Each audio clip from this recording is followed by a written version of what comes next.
Hello and welcome back to our channel. Today we are delving into a critical news article source that we found in the internet. We are going to analyze that source if that is legit or fake. The news article source that we're discussing is titled Israel-Hamas Conflict Explained. What you need to know and what it's brought to us by CNN. As you know, CNN is renowned for its extensive global coverage and commitment to journalistic integrity. Now, let's get to the heart of the matter. The article dives into an ongoing conflict between Israel and Hamas. This is a topic that has been dominating international headlines and requires a deep understanding to appreciate its complexity. Our goal in discussing this article is to provide you with a clear, unbiased overview of the situation, the historical context, and the latest development. We want to help you grasp the gravity of the situational and the potential implications it holds for the region and the world. In this video, we'll provide you a brief background on the conflict, highlight key recent events, and explore the international response to the crisis. Before we dive into the details, we'd love to hear your thoughts and questions about this conflict in the comments section below, guys. Remember to like, subscribe, and hit the notification bell to stay tuned. Reason why CNN is considered a legitimate source. Long-standing reputation, CNN, which stands for Capable News Networks, has been a proponent news organization for decades. It was founded in 1980 and has a long history of providing news coverage. Global presence. CNN has a global reach and covers a wide range of international and domestic news stories. This extensive coverage allows it to report on events from around the world. Experienced journalists. CNN employs a large team of experienced and well-respected journalists who often have a history of reporting on a major events. Their expertise adds to the credibility of the reporting. Israel, established in 1948, has a long-standing conflict with the Palestinian groups. Focusing on security and citizens' protections, Hamas, a militant Palestinian organization controlling Gaza, is viewed as a legitimate resistance movement on October 7, 2023. The Israel-Hamas War 2023 began, with the Hamas conducting a hard onslaught against Israel. Israel reacted with airstrikes, resulting in a protracted conflict between Israel and the Palestinians. Hundreds of thousands of Palestinians were displaced as a result of the battle. The Palestinians want to build an independent state in ancient Palestine, but this is now impossible owing the Israeli border security. West Bank rule, Palestinian internal politics, and the Egyptian Siege, Israel has declared war on Palestinian military group. Hamas, following an unprecedented attack resulting in over 1,200 deaths and retaliatory Israeli strikes on Gaza. Hamas claimed to have taken up to 150 hostages and threatened to kill them if airstrikes target Gaza without warning. Israel has pledged that the Hamas will pay a heavy price and may prepare a ground incursion into Gaza.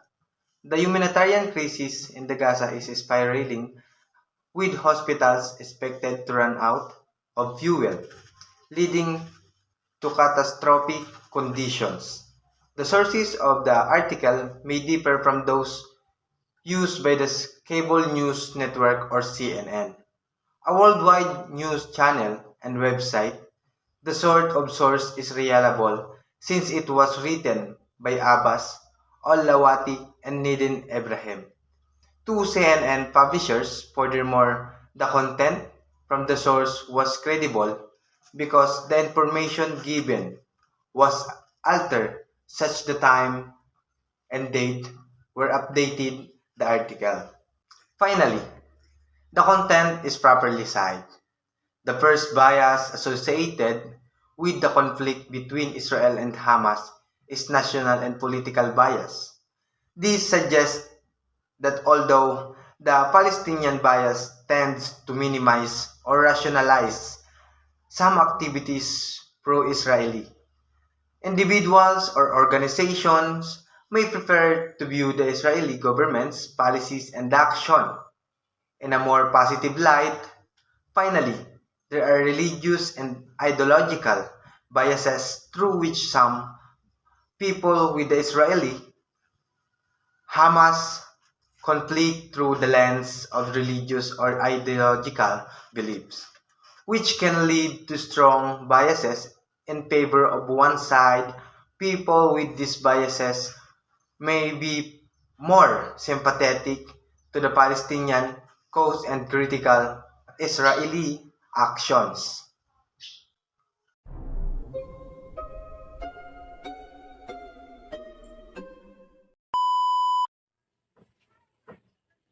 The news article may have a significant impact on the audience or readers, particularly those who have a vested interest in the Israeli-Palestinian conflict or the wider Middle East. It may influence opinions and actions in several ways, including creating public perception. The article includes an in-depth discussion of current affairs and the conflict's past, which will aid readers in comprehending the many issues at stake. Additionally, it might debunk biases or previous beliefs and offer a more complex understanding of the circumstances. Inspiring activism.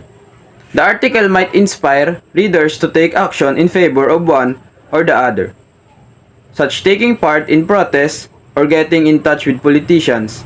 It might also result in more money being given to charities or other groups trying to ease Gaza's humanitarian catastrophe. Encouragement of conversation. The article might persuade readers to have conversations with people who hold different opinions in order to promote a more fruitful and nuanced discussion of the problem. Conflict fomenting.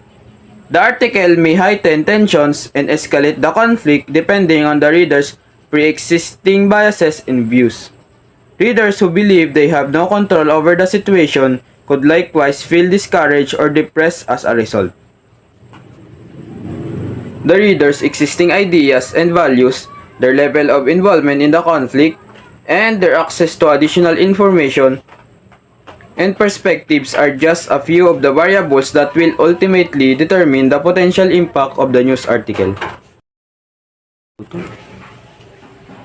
The article discusses the ongoing conflict between Israel and Hamas, which began after Hamas launched an unprecedented attack against Israel on Saturday.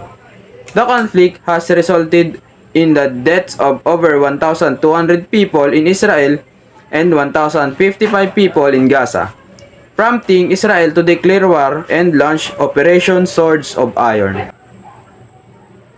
The article provides background information on the long-standing tensions between Israelis and Palestinians, as well as the history of Hamas, including its designation as a terrorist organization by the US, Europe, and Israel. It also discusses the potential for the conflict to escalate into a wider regional war, highlighting the role of Iran and the involvement of other militant groups such as Hezbollah. From a media literacy and critical thinking perspective, this article underscores the importance of seeking out multiple sources of information and analyzing them critically in order to gain a comprehensive understanding of complex issues such as this conflict. It is important to be aware of biases and agendas of various news outlets and sources, as well as to fact-check information before accepting it as true. Additionally, it is crucial to recognize the potential for propaganda and manipulation in news coverage of conflicts, and to approach media consumption with a healthy dose of skepticism and discernment. Thank you.